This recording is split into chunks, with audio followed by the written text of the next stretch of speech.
Welcome back to another episode of the Resellers Mindset Podcast. My name is Mike, also known as the Used Book Guy on YouTube, along with my friend and fellow full-time reseller, Johnny B. We help people start and grow their reselling businesses from the ground up. We also have a weekly Zoom call and private Discord for all YouTube members. Head on over to youtube.com/usedbookguy to join the channel and gain access to the full-length podcast, Zoom call, and private Discord today. Let's get into this week's episode. What is up, everybody? Welcome into episode 30, 10, 10, and JB, give me 10 jumping jacks, whatever, push-ups. The Resellers Mindset Podcast. Today's episode is going to be another one where we answer your questions, right? So about once a month, maybe a little bit longer, maybe every 6 episodes, we post a link on the YouTube channel and we address every single question we get from that poll. So Johnny B, he has no idea what any of the questions are. I posted this poll about 10 days ago, so I actually have no idea what they are either. We were going to do it last week, but we had Max on, so it got pushed back a week, but here we are today. Lots and lots of questions. Remember, Johnny B is the eBay guy. I'm the Amazon guy. 2 different worlds, 2 different perspectives. Look at his background, look at mine, right? This is not really my warehouse, but one day it will be. One day. No, I don't want the warehouse life. So we're gonna hop right on into this because we have quite a few. So first up, we actually have this from a previous guest on the podcast. Ooh. Caleb, Antique Book Collective, says, what do y'all think about wood or damaged books? I still sell them. They might not be worth as much, but with older books, they can still be valuable for my niche. Don't know about newer books. I'll let you go first. Yeah, I sell water damaged books as well.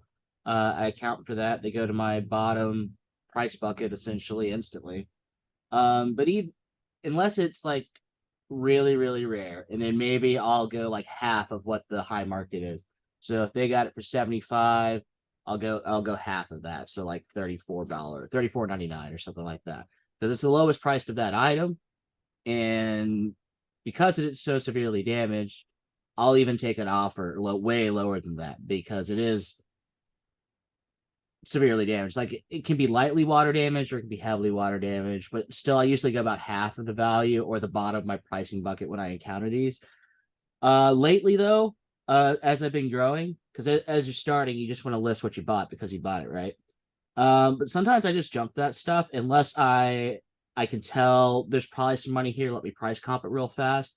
Otherwise, I've been junking them lately. But in antique world, he's probably right because those things there's always something wrong with it. And just the fact that it's water damaged, okay, that's just another thing that's wrong with it.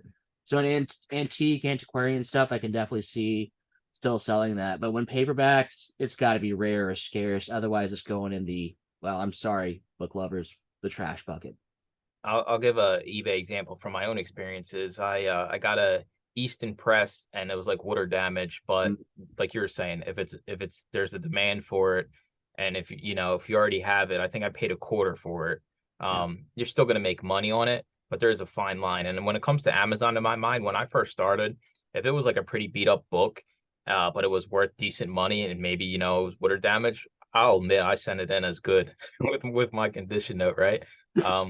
Maybe acceptable, but I can sit here and say I don't have any negative feedback on my Amazon account. So I don't do it today, like you're saying, right? As you grow and you learn, you kind of just avoid it, right? Because there's media everywhere. So even if it's it's a $50 book and it's maybe the dog peed on it, you're just gonna leave it behind. It's just somewhere else there's going to be another $50 book and you're not going to have to worry about the headaches of it getting returned, and you just learn to kind of avoid the headaches. I think that's the thing. As you start to scale, you want to decrease your headaches and just increase your revenue. And buying beat up stuff like that, there are times and places where it makes sense to do it, but as you continue to grow, you'll know, hey, it's whatever, you leave it behind. It's kind of like when you're buying disc and the disc is all scratched up and you don't have a cleaner, you just leave it behind and move on to the next one. So there's a judgment call when it comes to, I don't think it's a fully no, and I don't think it's a fully yes when it comes to water damaged books. It's a judgment call you learn with experience whether or not you're going to waste your time listing it. Yeah, and with experience, I would never, ever hide the condition factor. I wouldn't sell it as just an acceptable book and just leave the water damage portion out. I just flat out let them know. Because as long as you do that, even if they get it and didn't read, the description like it should have, you're covered by eBay standards. Same for Amazon. If you got it in there, I'm not sure how much Amazon's got your back opposed to eBay when you've notated everything, but eBay's got my back when I do that.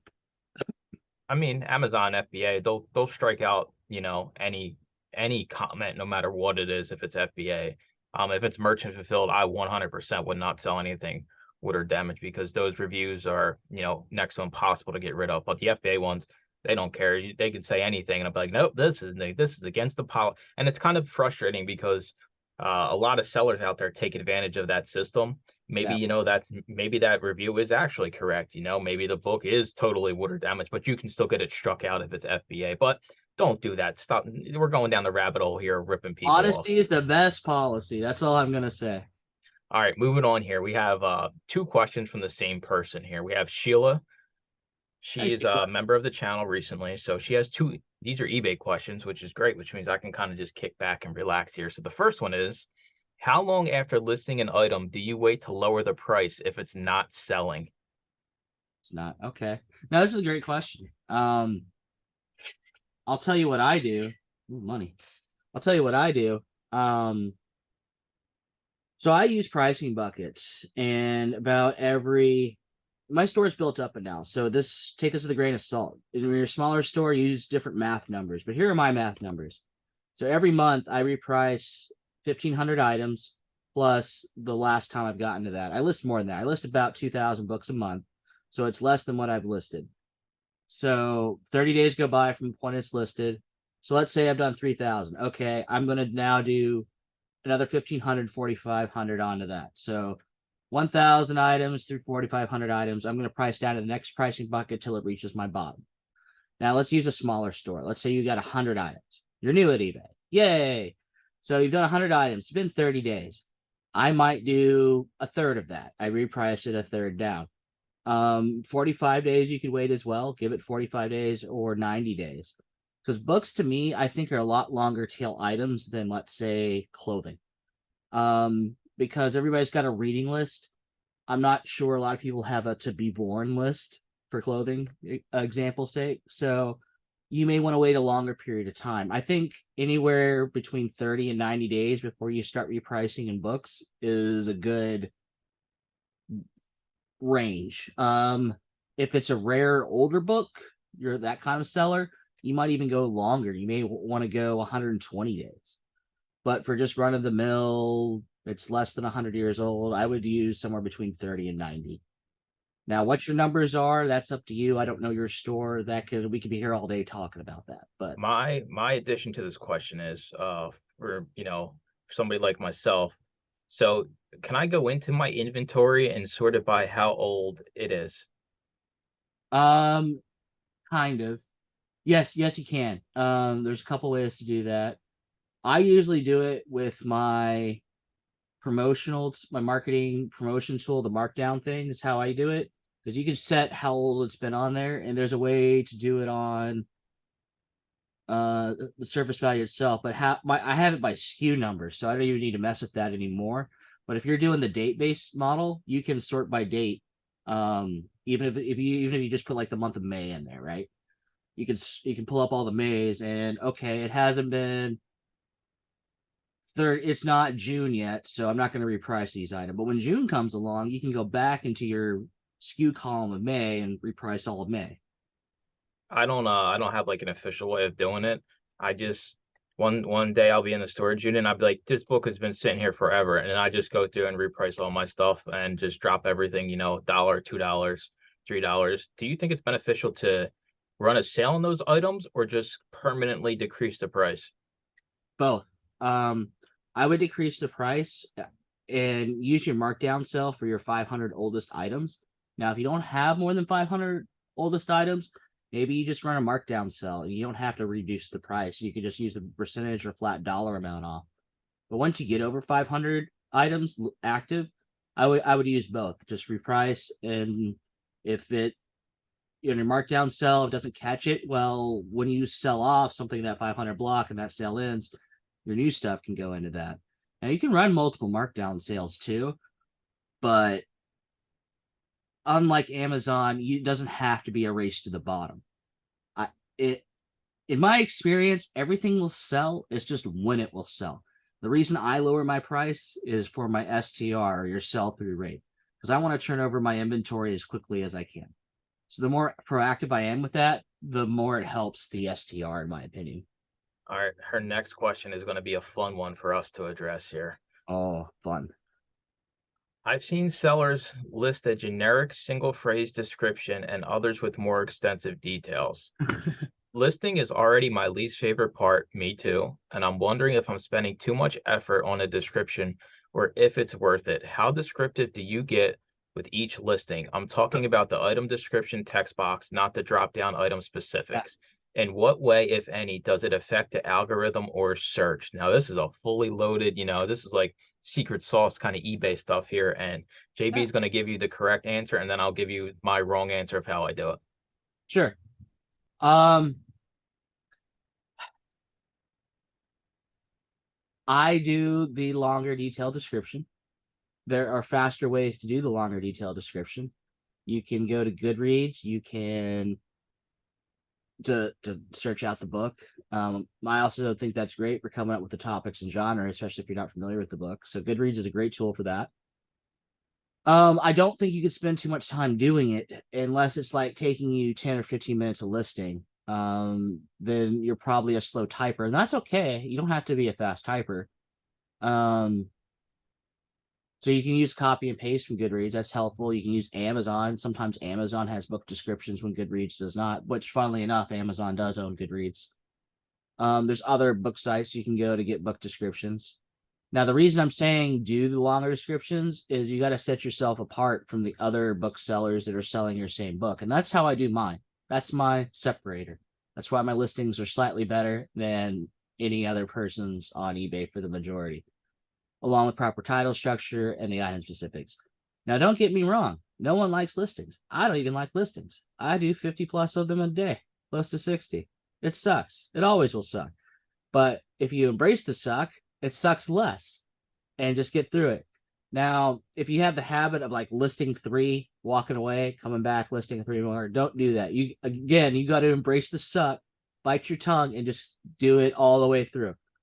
Now, if it's 5 o'clock and you need to have dinner made by 6, I think breaking it up throughout the day makes it take 14 times as long.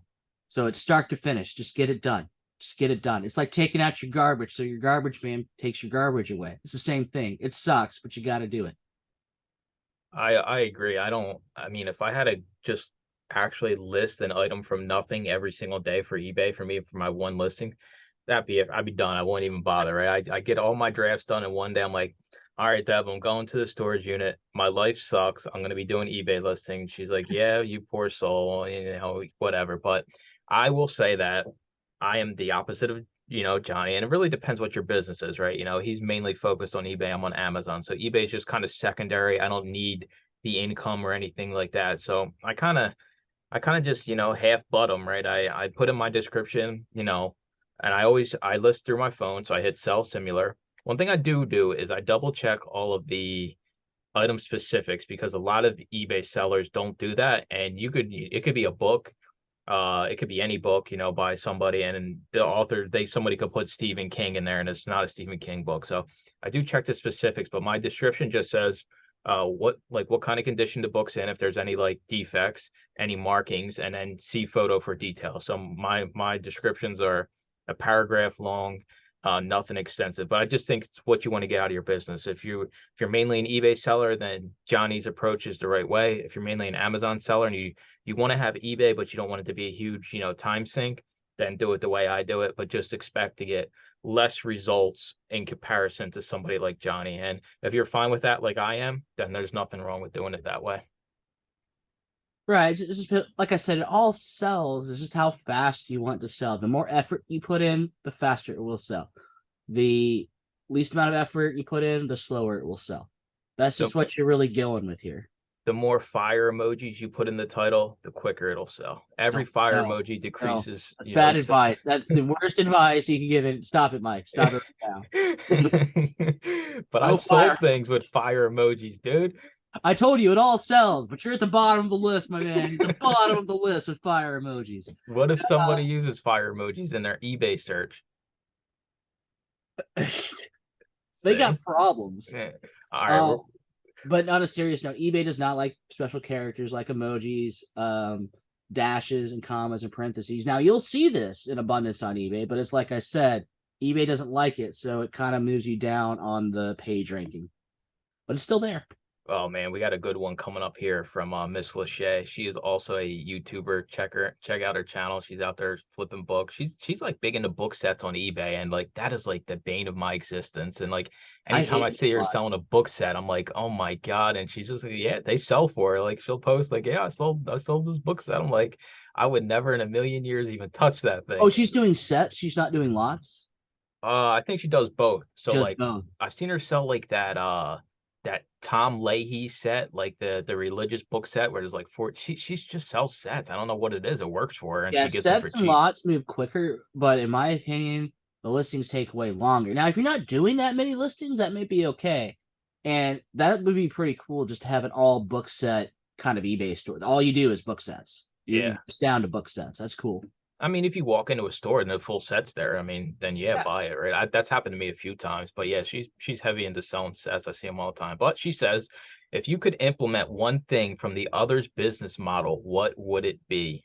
Oof, this is a loaded question. I'm gonna go You're first gonna go here because first. You gotta go I first. know what mine is. Okay. I actually wouldn't mind having an eBay store like Johnny's. So I would implement basically his whole business model on the eBay front, right? Find an employee or two that is actually good and train them the correct way from the beginning, and it kind of gives you the ability, right? His long-term goal is kind of stepping back from his business. Sure, he's still going to be, the overseer of everything, but he wants to grow it to a point where, hey, maybe he has a warehouse manager that manages his listers, and then he can kind of step back and maybe focus on something else. So I do think that is kind of the biggest thing for me that I would steal from him is basically being Johnny B 2.0. And the benefit of like kind of social media and YouTube is like you have the connections, right? You can reach out to anybody and say, if you like what they're doing, right? I can say, hey, Johnny B, walk me through every single thing you do. And he'll be like, all right, here's exactly how I do it from day one with a new employee to where we're at today, my 10-year plan, my 5-year plan. And that's kind of like what I like is the idea of stepping back, right? The used book guy's always got to go out and get the books and list them and source them. So I think the employee route that he has going on and his, 10-year, 15-year plan is my jealousy of his lifestyle.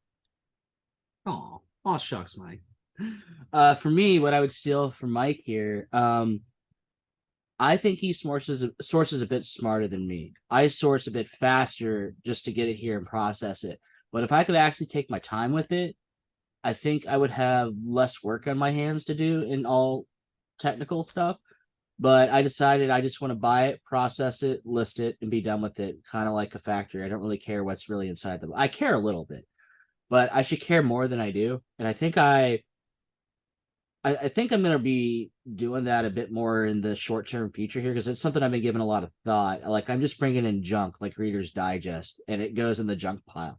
I want less of a junk pile. I want more good, better items coming through me in my bulk pickups than I've been doing because I think that would be to my benefit. I think Mike does that very well. He'll go out and don't get me wrong, he does do bulk buys too, but he's a little bit smarter about it than I think I am, to be fair.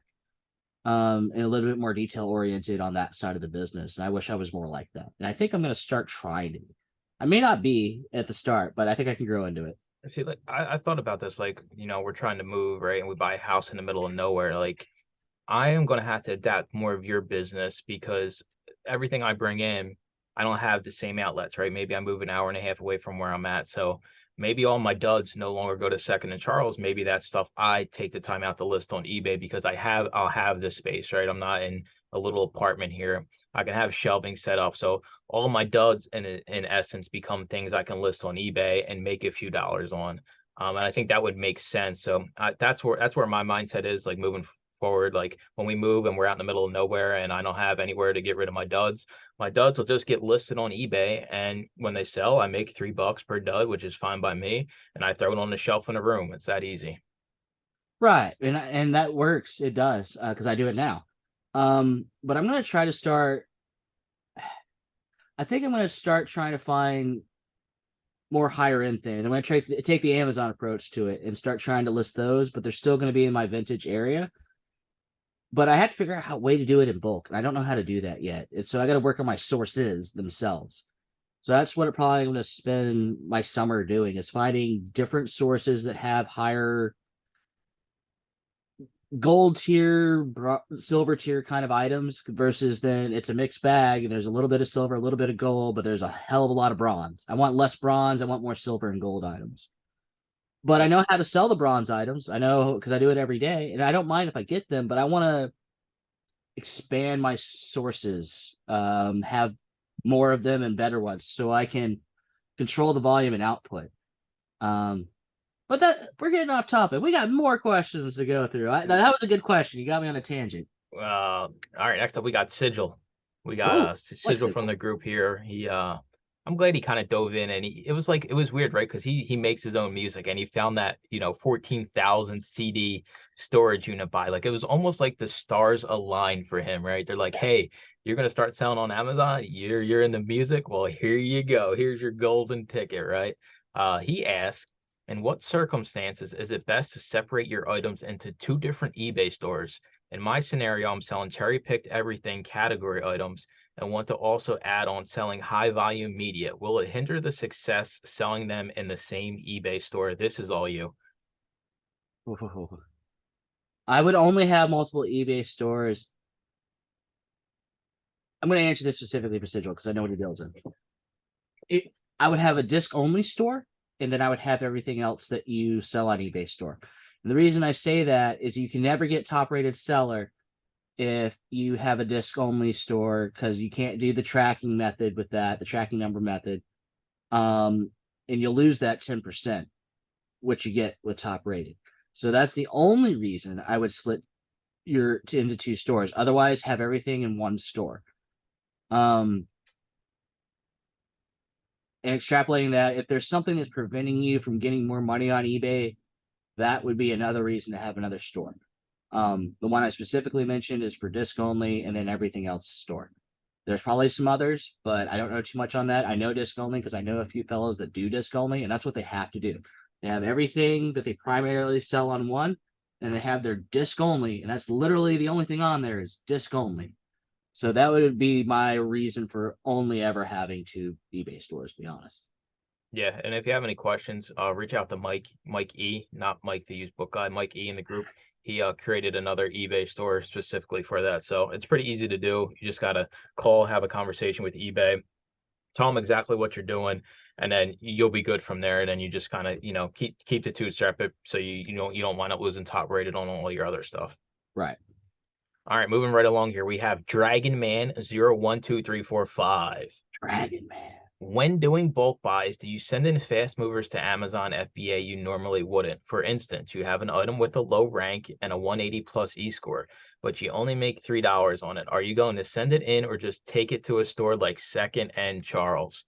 All right, well, now this one, I guess, is That's mainly for me, right?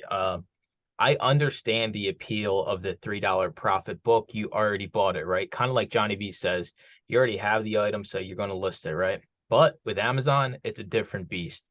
The fees now, the removal fees, they're higher than they have ever been, along with storage fees. And I understand, hey, it's $3, but if you were to, say something happens, it gets ordered, customer damages it, sends it back, it has to get removed. You're going to wind up spending $2 to get it sent back to you. Depending on how heavy it is, right? If it's a heavy book, you're going to spend more than $2. If it's a textbook, it'll probably cost you $5 to have that book sent back to you. You can liquidate it, sure, for a little bit less, but I personally, I'm going to pass on that every single time, right? So I do recommend having a bulk trigger set and like your scan and trigger set, like your source and trigger set. Now you can have the profit lower on the bulk one in comparison, but you don't want to have it low to the point where you're sending in a $3 book, right? Because you also have to value your time. It takes time. You list the book, you got to sticker the book, you got to pack the book, you got to take the book to the store. And we kind of get caught up with not valuing our time as resellers. So say, for example, you had a box of, 150 CDs and they're all $2.50, $3 profit. That's going to take you, probably 2 hours to get all that listed, prepped, clean. And even with the books, it takes a little bit, right? Maybe a book's got something on it, you got to clean it up. I use the alcohol prep pads for like my cleaning supplies. They work pretty good, just the single use ones. So this past week I had a few I had to clean up. You have to value your time. I know you already paid for it. If you have an outlet like Second and Charles, 100% use it. And I also would argue with a fast moving book like that, Sell Back Your Book will probably give you $2 for it. And that's a guaranteed $2 they're going to give you. You're not going to have any extra fees or hidden fees. So you would be better off just sending it to a buyback company versus sending in a $3 profit book. In my experience, because when you scan it, right, it says $3 when you scan it. By the time it gets there, 3 weeks, 4 weeks, 5 weeks later, the price probably has gone down because it's a very popular book. That $3 turns into $1. Customer buys it, returns it, gets sent back. You now literally wasted your time and you're paying Amazon, $1.50 just to get that book back to you. So that's my take on it. I know it's enticing because, hey, it's a fast seller and it's only, I already bought the item. I want to send it in. I would just say pivot to a buyback company instead. Johnny B, any quick comment on this one? I agree. That's my quick comment. That's all that matters. All right, moving along. You got another good question here from Josh. Josh Graff. He also has a YouTube channel. He sells all kinds of anything and everything. If you just look at his what sold videos, he like lays everything out on the table, and it's just dude sells anything. It's crazy to me, but he does have a lot of bulk sources, so he's got his sourcing down where he's only out 2 days a week, loads up his trailer, comes back. He says, how important is cash flow, and what are some things you do to help improve it? I'm gonna let you go. That's probably the most important thing. To be honest, you got to have money coming in all the time. If you don't have money coming in, you're waiting for the longer dollar later. Now, there's some items to do that with, but if it's everything you list as longer dollar later, you can't survive. That's going out of business style. You got to have money coming in, even if you're a truck and trailer guy, but the gas money, your time, how much is your time worth? But if you're only selling one $100 item a month, that's not worth it. I'd rather sell 10 $10 items a day than one $100 item a month. That's kind of that thing. Cash flow just keeps the gears turning. It enables you to make expansions in your business. Like, everybody has goals in their business. It's hard to obtain them on slower incoming money. And it's really hard for sellers to grasp that because they feel like they're cheating themselves. Oh, if I only hold out for $40 because it says it's worth $40, you got to let that go. You can't be married to your items and or your prices too much, within reason. You can't sell it for negative dollars either. So you got to know your numbers in order to do that, to accept an offer kind of deal. Also, guys, we pay so little for this stuff. You got to remember that too. So when a lower offer comes in, don't be insulted. Don't get mad at it. Consider it. Know your numbers. And if it's, okay, this is in my acceptable bottom margin, I'm going to take the money and run, because I can then buy 10 more of these things. You gotta think like that versus this is worth $40. I'm not letting it go for any less than 40. Dude, you paid 50 cents for it. Let it go. Let it go. There's a song about this, and I hope it's burning in your brain right now. All right, I'm going to take over this one here. So cash flow, like he said, it's the most important thing with media because, as you know, if you think about it, right, I would say you probably need at least 2,000 items in the Amazon inventory for it to start making you some serious kind of money, right? Unless you have super good books, maybe you're just sourcing textbooks, whatever. But for the rest of us that are sending and run-of-the-mill stuff, 2,000 items.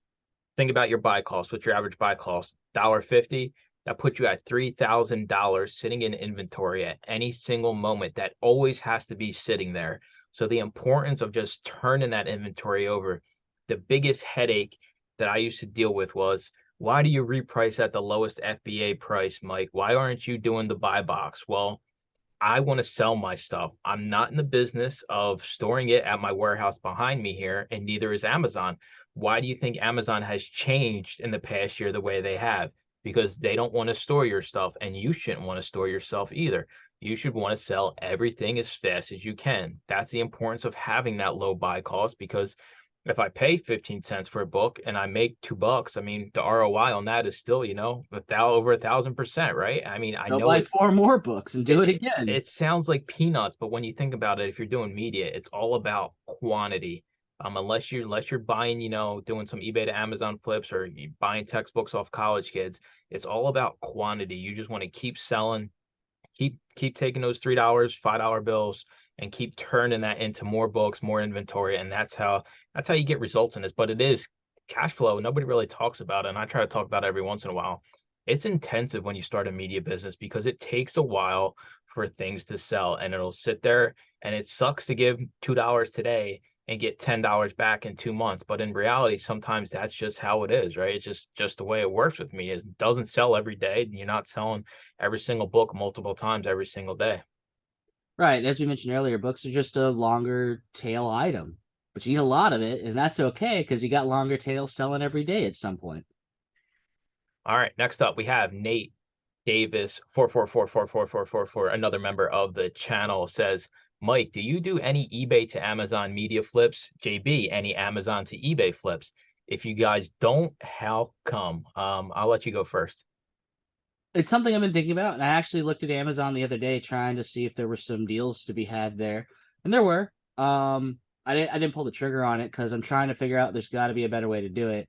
So I'm in exploratory mode on that, but it's definitely doable. I found a couple of things that you could do, and I based that off what I sold in my eBay store. So I just looking at things I previously sold and see what they're going for on Amazon. I have another previous guest on the show, Joji. Me and him are trying to work out where he's going to kind of show me how to do the flips, right? The eBay to Amazon, Amazon to Amazon flips. And myself, along with JB, it's one of those things, right, where it's better for me to just focus on what I'm doing that works right now instead of trying to develop a whole new, basically, business trait, business skill, because it is a skill. You can't just flip on a switch and it happens, right? So I am working in the background and hopefully, Joji can show me, and he knows I'm not good with anything, but I said it again earlier, there's people out there that can do this efficiently. And the fact that, hey, we know Joji, we have a relationship with Joji, all we got to do is say, yo, Joji, hop on the call with us. Me and Johnny want to go down this rabbit hole, and it's taken care of. But it is on both of our minds, but we try to stay focused on what's working for us currently and getting us results. And that's our business models that we have. So we are interested. Both of us are interested, but it's, how can we time fit this into our already busy That's schedules? the thing. It's like getting the time to sit down and grind through it. But we know people these days to help us. So I should reach out more than I do. Yeah. All right. Next up, we have Stooge fan says, what day and time will this podcast be on? I don't want to miss it. Every Wednesday. That's a great question. Every Wednesday, 8 p.m. Eastern. The podcast is uploaded to all podcast platforms and on YouTube. That's a great question, Stooge fan. That's the best question. I don't know if we've ever mentioned when we actually air. All right. Next up, we have, I think you're right. I don't think we ever have mentioned what day and time. It's every week too. Every Wednesday, 8 p.m. East. We're slackers. I mean, listen, we're just here to help people. We're not professionals. We've only done 30 of these. We're not trying to get famous. Sorry. I don't want to be noticed while I'm out, at Burger King eating my food, right? I don't want to sign autographs and pictures. I just want to help people make some money. Exactly. That's why I don't have a Facebook, Instagram, or Twitter. All right. Next up, we have the Cool R. Please explain how you price merchant fulfilled books. And then they put, again, is it always the lowest merchant fulfilled price? Do you ever go with the featured price, or is that just FBA? And then in comma parentheses, FBA is so much easier. Yeah, FBA is easier, for sure. We all agree that that's the easiest way, but the problem is, can you find enough FBA items selling media to make it worth your while? So merchant fulfilled always goes off the lowest price. The featured offer price is the buy box. That's the new wording they have for it. I kind of implemented that over the past year. I guess buy box doesn't sound exciting enough for them. Or maybe I don't know, featured offer, I guess, just sounds more sophisticated. But with merchant fulfilled, featured offered buy box is always usually going to be the FBA item. So you always want to reprice off the lowest merchant fulfilled. And you have a different template in your repricer for merchant fulfilled items, and it's always the lowest current price. And that does take your shipping into consideration. So merchant fulfilled is always the lowest price. So when people see other offers, you're the lowest one, and that's the one they usually buy when they're searching for merchant fulfilled items. They've done a lot of branding this year. Isn't new called Perfect or some silly they mess with those condition notes every single month, and it's always something else. My item's in perfect condition. All right, moving along here.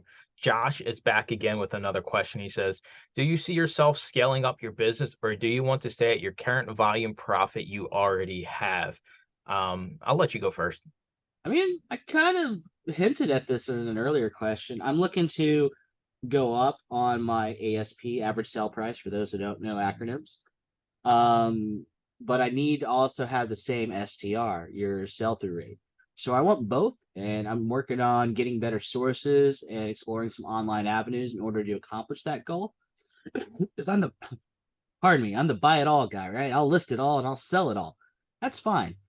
But that is a very long grind. And I work really hard to do that grind. And I'm trying to adjust a little bit more toward, okay, I built up my store big enough now. I have enough volume where I can focus a little bit more on the quality of what I'm injecting in my store. Because of the volume, I'm able to do my multi-quantity buys and keep my customers buying 2, 4, 8, 12. Yay. I know how to keep them happy. But I like to appeal to another kind of buyer. Hey, I just made some money. I like to appeal to another kind of buyer that wouldn't mind paying 30, 35, 50, $100 plus books. That's not to say I don't have some of those on my store. I just would like more of them into my store, because having the best of both worlds, I think, is the main goal for myself. And I will let you go now. It's one of those things, right? Amazon's a different. I don't want a warehouse looking like the one behind me, right? So when I have a house, I'm perfectly fine with having one bedroom be my reselling space for media. That'll kind of be my max. I don't ever plan on buying gaylords of media to kind of scale up that way. I always want to, if I can, I've realized I always rather be picky than take everything, because I don't have the space. I don't have an employee like Johnny B does. So if I could scale up, that'd be great. But at some point, I'm going to max out, right? There's only so much one person can do. And yet again, it comes down to it's kind of like a loaded question, right? Because I wouldn't have to scale up. Like, I could stay where I'm at and live comfortably. But for somebody else, maybe your expenses are different, things like that. Maybe you have different, bills or something coming in. It's a different question. For me, I could scale up. I'd be fine with it, but I don't want to live a miserable life if that means scaling up. I guess that's kind of my big trade-off. Is I'm fine with where I'm at. If I scale up, if for somehow I make, 200K on Amazon in a year, and it doesn't require me, being miserable for the year, I'm perfectly fine with that. But with where I'm at now, I'm happy. I'm comfortable with where I'm at. And I don't feel like I'm burning myself out. And I kind of value my burnout more than I do scaling up, I guess. Well, here's some numbers for you. And the reason I'm being a little bit transparent with them is because I was transparent in Daily Refinement group. So the information's already out there. So in my current model, I would have to list and sell 1,200 items a day to get to my end goal dollar amount wise. And that's my retirement dollar number, that money in the bank. That's a lot of listings. And that's over a 10-year period. If I wanted to do it in 10 years. Now, if I wanted to do it longer, that number would decrease 1,200. 1,200 is a lot of daily listings. So I got to adjust my model to lower that number. I'd like that number lower. And that's all doable. And I don't even need software. I need people to do it. I could run a full shop like he's talking about, which was my plan all along. But maybe I want less people. Maybe I sell a little bit smarter. I mean, keep in mind, folks, I've been doing this a little over a year. I'm still a newbie, quote unquote, but I know a thing or two. And I'll admit when I need to adjust myself or make a mistake, which I'm doing so now to all you lovely people listening. Next question. Next question we have: can you sell restricted books on eBay? From the Cool Art. Again, yes, 100%. A lot of people go that route. If you're an Amazon seller and you're restricted, you can sell it on eBay. That's the route I would go. But for me, I have an eBay store. I understand how it works. So if you don't have an eBay store, I wouldn't recommend opening a store just to sell your restricted item. I would do a buyback. You can do a buyback company, or, just commission with somebody. Companies like restricted inventory, it's just going to take a little bit longer to get your money back versus you selling it yourself on eBay. Now, keep in mind, even on eBay, they do something similar. They just use different terminology like Veros, or you'll get a lovely letter email saying, hey, we don't want you selling our stuff. And they have their version of restricted list on their Vero thing where you can look at them. There's a lot, even in the book category. They don't make it easy, but you can pick up, if you've been in the book game a while, I see this book company on here. Okay, fine. Thanks, eBay. So just keep that in mind when you're moving or you're restricted from Amazon to eBay. Just make sure it's not also not allowed on eBay because they'll let you list it, but then you'll get punished for it if they Uh, catch you. All right, we're coming down to the final stretch here. We got 3 more questions left. Miss Lachey asks, who has higher fees, eBay or Amazon? Do you have an eBay calculator you can pull up? Yeah. All right. We're going to do this live here, and You want I'm me to just share gonna. my screen or? No, no, no.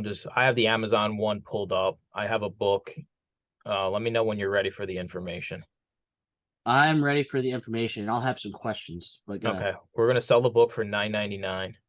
Okay. Free shipping on your side. Okay. Item cost? You got it for free, Free. All right. 0. and it is going to be 1.5 pounds. Okay. So 420.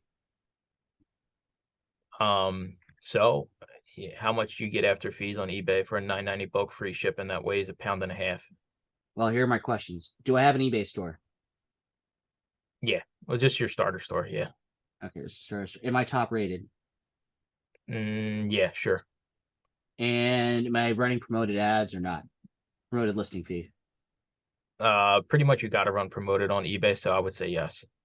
We'll just say 10%. All right. I'm going to make $3.15. Okay, the same book, Amazon FBA. It's a normal size book too, 10 by 7 by 2 inches, so it's a normal size book.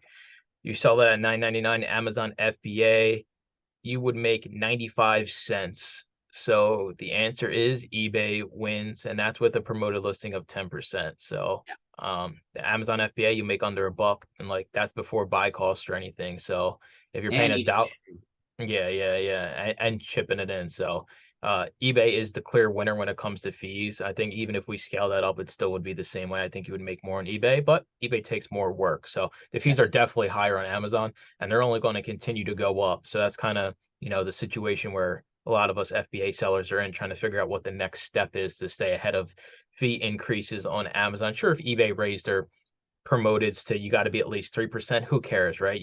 Johnny B, and he talked me into it, you should be promoting all your stuff at 10% anyway. So Yeah, at least 10. all right, Amazon fees are higher, Miss Lachey. If you come to this dark side, just be prepared that the dark side has a very expensive cover charge to get into the club. And Miss Lachey, you ask a lot of good questions. You should join our weekly call. we should have her on. I should just get like all my eBay YouTubers that I follow and have them all on one call. I can ask Mel from back from Burnout. I see her every now and then. So All right, next one. Well, 2 more. Why no. is it that nearly every book I scan is restricted? Is Amazon gating books now? I want to have Amazon reselling business, but how can I when everything is either gated or restricted? I will answer this one for you. Yes, Amazon, if you're a brand new seller now, puts basically everything behind the gate, right? They don't want Johnny B, who has no clue what he's doing, to be able to come onto the platform and sell anything at any given price. That's not customer friendly to them. And they only care about the customers, right? You as a seller, you're whatever to them. You don't matter. You just pay all their bills basically. So they put you behind these gates initially, but over time, especially if you're new, as you start to send stuff in and as you start to request approval on these books, you're going to get automatically approved. And I've actually been seeing this more. A lot of people have been kind of pushed off because they sign up and everything's gated. Well, that's just the reality of it. It's not the Wild West that it used to be. They kind of want to instill some trust in their sellers and some kind of you got to prove yourself basically to be able to sell these other things, but don't let it deter you. The trouble is worth the payoff at the end of the road. So you just keep going, send in what you can send in, maybe get ungated in DVDs and CDs so you don't have to worry about gates, although you still run into them, but don't let it deter you. But Amazon is making it harder and harder for new sellers. All right, moving on here. Oh man, this one, Thomas, he wrote us like a whole paragraph here, so you're gonna give me a The minute here to longest read for this. last, huh? Yeah, All right. Thomas has been around. He's got the 12-month member badge. What an OG here. So, capital question. Money is tight, and I'm trying to get my inventory up. Thrift stores and bulk buys only really give me $5 profit books, but payouts are not enough with those books. I've been transitioning more into OA books and offer up deals for higher margin books. Should I take the lower inventory for the higher dollar, or chase lots of inventory for the lower profit. Sourcing online and offer up has its pros, as I can work mostly from home and I score higher margin books with a higher buy cost, of course. But sourcing bulk buys in thrift stores has the volume aspect, therefore more sales than cheaper books. Would love your opinion on this, whether I should keep rolling my dollars into higher margin books or keep investing in low cost inventory that will make me less. Thanks again. Subscribe to the used book guide. PS, my inventory is at about 450 right now. I mean, you want to start or you want me to? I guess I'll go first All since it's right. the last one, and then I'll wrap it up after you're done. I think it's a lifestyle choice, honestly, right? Everybody has different circumstances. If I didn't have, the amount of sources I had or the relationships I had, then 100% I would dabble in, the Amazon to Amazon, the eBay to Amazon flips because I could still have a profitable business, but like you said, it just costs more money. And it's tough kind of having both, right? Because you're used to going in and paying 50 cents for a book, right? Well, when you're doing online arbitrage, all of a sudden that 50 cents might be $20 you're paying for a book. So it's like a mindset switch you got to be able to flip on and off if you're juggling both.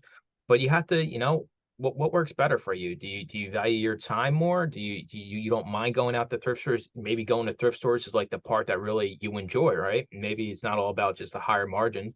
Maybe it's being out, being active, going out, maybe finding something for yourself, maybe finding something that isn't media to sell, or maybe you collect some kind of stuff that you look for when you're out in the thrift store. I don't think there's a wrong answer or a right answer with this. I think it's just a personal choice of what you want your business to look like. And I do think you can mix both, but I would just, word of caution is you just got to balance both, right? If you're going to have both, don't expect to get the highest results from either or, because your time is split. You're not dedicating all your time to this one or that one.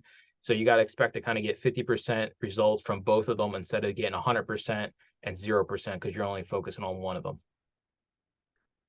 So there are multiple business models, and here's the fun part. As Mike just mentioned, they all work, and it is a lifestyle choice. They really do. So you can go low margin, high volume. That model works. You can go high volume, high margin. That also works. You can get, but I'm trying. Here's what I'm trying to transition to: high volume, high margin. That's where I'd like to be because I know how to list a lot, but I learned it on the low margin, faster turnover books. The higher margin you go, the less frequently they will sell, at least on eBay. But when they sell, it's a lot of money. Yay. Caleb from Antique Books, he does that model specifically. I think he has a minimum threshold of it's not coming in my store unless it's worth $40 or more. However, he's publicly transparent with it. He taps into what I do. He sells some paperbacks too, with his Christian fiction stuff, because they have a faster turnover for him. And that keeps the sales steady. So I think it's a balancing act now, and very much a lifestyle choice. What I do is a bit of a grind, and I'm trying to grind less because I ain't getting any younger. I got some gray in this handsome beard I got over here. My back don't work as well as it used to, kind of deal. Mike's been going up and down 3 flights of stairs once upon a time. He ain't getting any younger either. So I think the low margin, fast turnover is very much a young gentleman's game. You can get away with that. You can hustle, you can grind. But as you start to creep up there, you gonna be doing this when you're 80 years old? Question mark? No. Even if you got a fleet of employees, that's a rough racket. So I think figuring out what you want to do business wise, even if you start in one and transition to the other, because I learned a lot doing what I do, and I'm still learning. Always be learning, always be educating, always be transitioning, always be pivoting, and always be willing to adjust. People that get set in their ways and never adjust because they think they know better, they're gonna go out of business one day. Just how it is. Even if you're at the top of your field, you know it all, right? Do you? You're at the top. There's always another thing to know, even if you're at the top of your field. There's always an extra mile to go. I think you hit it right on the head. It's like I think you can have both, but you're still gonna have to favor one or the other. I don't think there's no such thing as a 50-50 split, right? You can't do everything. You can't give eBay the same effort you give Amazon. It's just unrealistic because deep down, right, you prefer one way or the other. I mean, it's just one of those things. You just got to sit down and say, well, what do I get more enjoyment out of? And yes, you're buying the stuff. And I said it earlier, if you're getting a low profit stuff, just leverage the buyback companies. If you enjoy doing OA more, say, hey, I'm still going to do bulk buys. 'Cause I'm still going to make money. You'll still get the big hits, right? That you can send in yourself, but you're not going to have as much of it. And then everything else goes to buyback company. So that kind of makes it almost foolproof. And then you can focus on the OA, but you still have the fun of going out, doing bulk buys, doing thrifting here and there. If you're going to do it the other way, I would say, hey, send in everything you can that's going to make you the money volume wise. And then you say, all right, well, I'm going to set $100 aside for online arbitrage for this week. And then you spend $100, and then you see where you can take your $100 and kind of grow that $100 into an online arbitrage business, just kind of maybe 4 hours a week, 6 hours a week, something like that. So there is ways you can do it, but either way, you're going to have to take a side, unfortunately. You're going to enjoy one more than the other, and that's perfectly fine.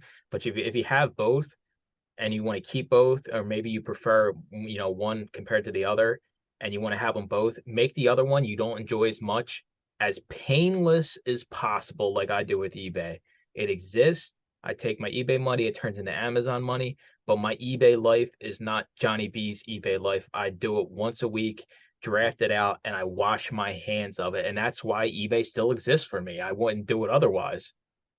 Right. Like for me, here's my thing. I like to get a $20 bill. I'm not doing this right now, but I like to get a $20 bill from every sale on eBay. That'd be great. However, I know the kind of coupon I run. It's a buy two, get two. So I don't need every item to sell for $20. So that brings my listed number down. I think I'm around $20 listed price, which is, you're not clearing 20 on eBay if you sell it for 20. You're not. But that's a lot better margin than what I'm dealing with right now with my high STR, low margin stuff. And I think, again, all business models work here, folks. It's a great question.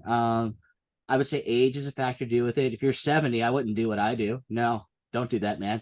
You could do better. Go higher tier kind of thing. My thing on that, at least in eBay land, is how to get those frequently. That's my exploratory mission this year, is how do I get them frequently? Or how do I get a lot of silver items with high STR? I don't mind silver items going to my stores. The bronze items, I do. See what I can do with them. See if I can sell them. You have to have a way to get rid of the bronze item somehow, some way. Even if it's a buyback program, even if you got an antique mall and you just shove it in your assigned square footage, you run a garage sale, you run a church rummage sale if you're in networks with a church or something. You got to figure out a way to get rid of those bronze items somehow, some way. And if your model is to list those items on eBay and see what shakes, more power to you. Just be prepared for a grind. I do, to kind of capitalize on what you're saying. One thing I do think is heavily underutilized in all of reselling is partnering with other resellers to move stuff that doesn't have a worth to you, but does to them, and vice versa. Kind of like, how I send you all the paperbacks that I would literally, burn. It's junk to you. It's junk. And just like we were talking about for the call, I have a guy coming to get my junk. What? Johnny B has junk? Blast. No, I do. I have a junk pile. So yeah, like if you want to do volume and focus on OA, then have a Johnny B, right? Find somebody. I mean, you've been in the group for a year now, so you can reach out to anybody and be like, hey, here's what I have extra. Are you interested in taking them off my hands? And you would be surprised.